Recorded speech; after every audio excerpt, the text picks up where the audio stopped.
आपने वो कहावत सुनी है, बड़े मियाँ तो बड़े मियाँ, छोटे मियाँ, फिर से बोलिए, छोटे मियाँ, बड़े मियाँ कौन? पंजाब में अभी यूपी बिहार को लेकर घमासान शुरू ही हुआ था कि बड़े मियाँ छोटे मियाँ की एंट्री हो गई। राज्य में अपनी सरकार बचाने में जुटी कांग्रेस, आम आदमी पार्टी हो या बीजेपी, किसी के खिलाफ भी पलटवार करने से नहीं चूक रही। पंजाब चुनाव के मद्देनजर कांग्रेस महासचिव प्रियंका गांधी वाड्रा ने गुरुवार को पठानकोट में एक चुनावी रैली को संबोधित किया। इस दौरान उन्होंने प्रधानमंत्री नरेंद्र मोदी और आम आदमी पार्टी के संयोजक और दिल्ली के सीएम अरविंद केजरीवाल पर चौतरफा हमला बोला।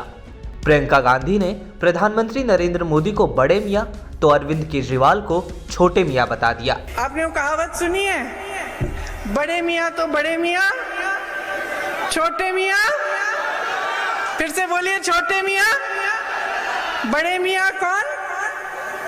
प्रधानमंत्री नरेंद्र मोदी जी। छोटे मियाँ कौन? मुख्यमंत्री अरविंद केजरीवाल जी। अब यही हालत है, मैं बताती हूँ कैसे। दोनों का जन्म कहां से हुआ? आरएसएस से।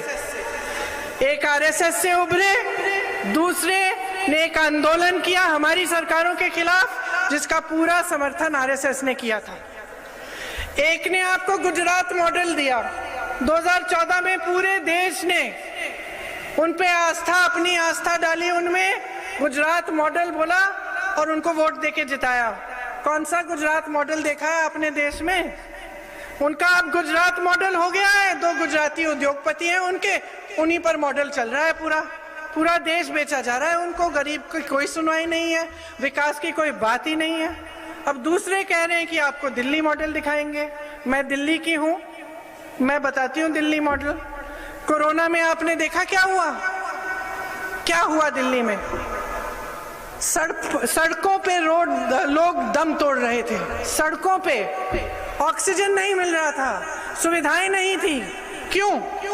अगर इतनी बड़ी काम किए हैं इन्होंने, स्वास्थ्य की सुविधाएं बनाई हैं, तो क्यों नहीं दिखी उस समय? वहीं प्रधानमंत्री मोदी ने भी फजिल्का की चुनावी रैली में सीएम चन्नी की विवादित टिप्पणी के सहारे प्रियंका गांधी पर हमला बोला।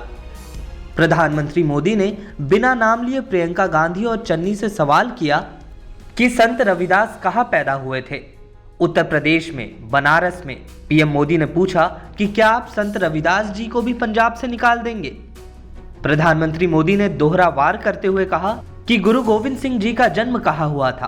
पटना साहिब बिहार में। क्या आप गुरु गोविंद जी को भी पंजाब से निकाल देंगे?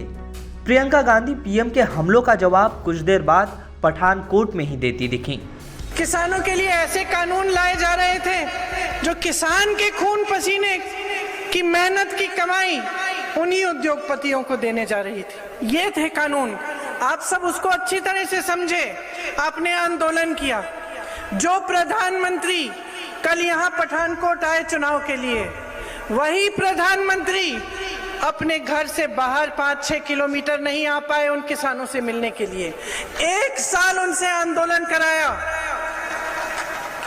अमेरिका गए, कनाडा गए, पूरी दुनिया में भ्रमण किया। अपने लिए 16,000 करोड़ के 2 हवाई जहाज खरीद लिए।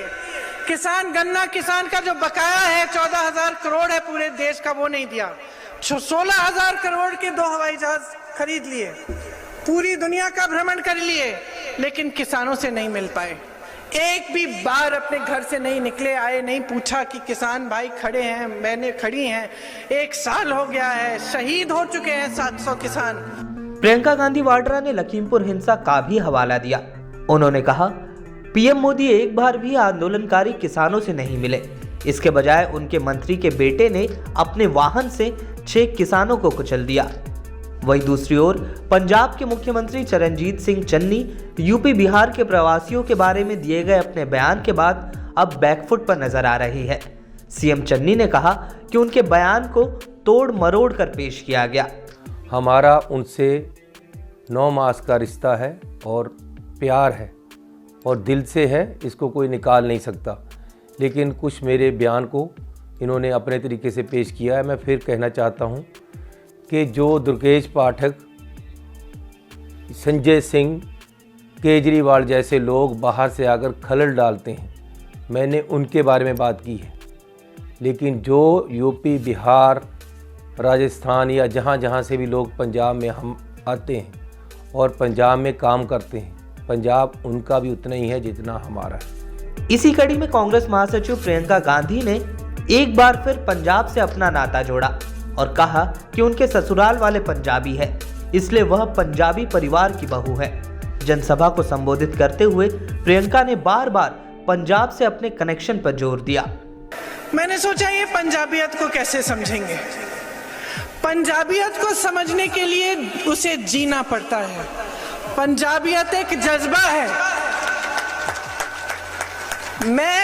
मेरी शादी एक पंजाबी परिवार में हुई। मैं बताऊं पंजाबियत क्या है। पंजाबियत वो है कि मेरी जो बड़ी सासू माँ है, मेरे ससुर जी को जब वो 6 साल के थे, यहाँ कंधे पे यूं दुपट्टे में बांधकर छतों से टाप कर सियालकोट से उसको बचा के लाई। ये है पंजाबियत। पंजाबियत मेरे ससुर जी जो सब कुछ छोड़ के, बंटवारे के समय सब कुछ छोड़ा उन्होंने, यूपी के एक मुरादाबाद शहर में अपनी मेहनत से शुरू से अपना बिजनेस बनाया, खून पसीने से बिजनेस बनाया, अपने परिवार की परवरिश की। यह है पंजाबियत। पंजाबियत सेवा है, पंजाबियत सच्चाई है, सद्भाव है, मेहनत है और खुददारी है। पंजाबियत ये है जो किसी के सामने नहीं झुकती, सिर्फ मालिक के सामने झुकता है पंजाबी। पंजाबी निश्चित तौर पर मालिक के सामने ही सर झुकाता हो, लेकिन चुनाव आने पर तमाम नेता वोट के लिए जनता के सामने ही हाथ पैर जोड़े दिखाई देते हैं। अब जनता रूपी भगवान पंजाब में किसकी सरकार बनाती है, यह तो आने वाले दिनों में ही पता चलेगा। इस वीडियो में फिलहाल के लिए बस इतना ही। यूपी और पंजाब चुनाव से जुड़ी तमाम खबरों के साथ साथ देश दुनिया की तमाम खबरों के लिए बने रहिए लोकमत हिंदी के साथ।